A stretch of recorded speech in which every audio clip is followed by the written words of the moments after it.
Okay, now guys, let's take a look at radiation. We're going to look at the first example of radiation in which a horizontal steel pipe that has an outside surface temperature of 150 degrees Celsius sitting in the air.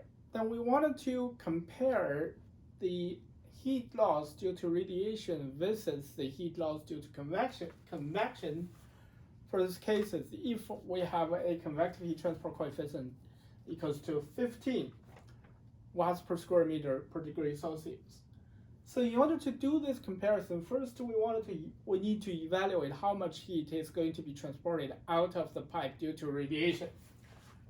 Here is our gray body radiation heat transport equation, right, in which we need to know the area of the heat transport, the view factor, and the span of Boltzmann-Gunson and the temperature difference as well. So the view factor is calculated through shape factor and the emissivity of the material that is giving out the radiation, and the emissivity of the material that is receiving the radiation. In this case, the material that receives radiation is the ambient air or the ambient environment, which has a surface area. So this is the entire universe that we're talking about, much larger than the surface area of the pipe. We're talking about 1 meter long pipe. So the second term goes to 0. And since there's no shading between the source and the receiver, right? The ambient air is the receiver, so there's no shielding. The view factor equals to 1, or the shape factor equals to 1. So our view factor is equal to epsilon 1, which is the emissivity of the gray body that we're talking about here. That is 0.75. So we can calculate now the radiative heat transport.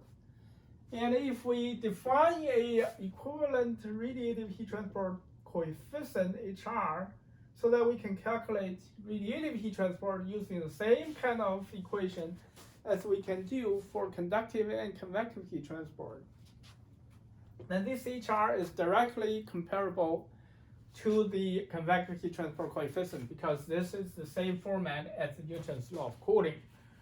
Right, so if we calculate this HR, right, we divide the surface cancels out, we divide the T1 minus T2.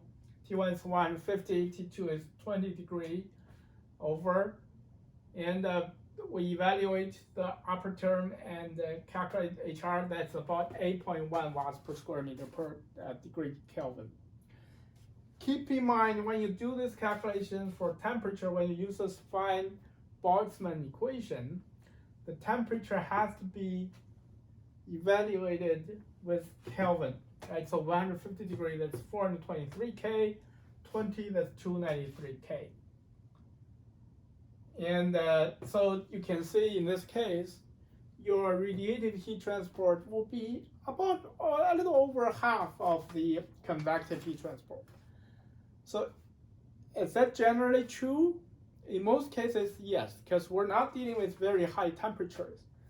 If the temperature becomes higher, then the radiative heat transport becomes dominant, because it's proportional to fourth order of the temperature. When temperature becomes high, that rises up very quickly. So at high temperature, radiation is the most important means of heat transport.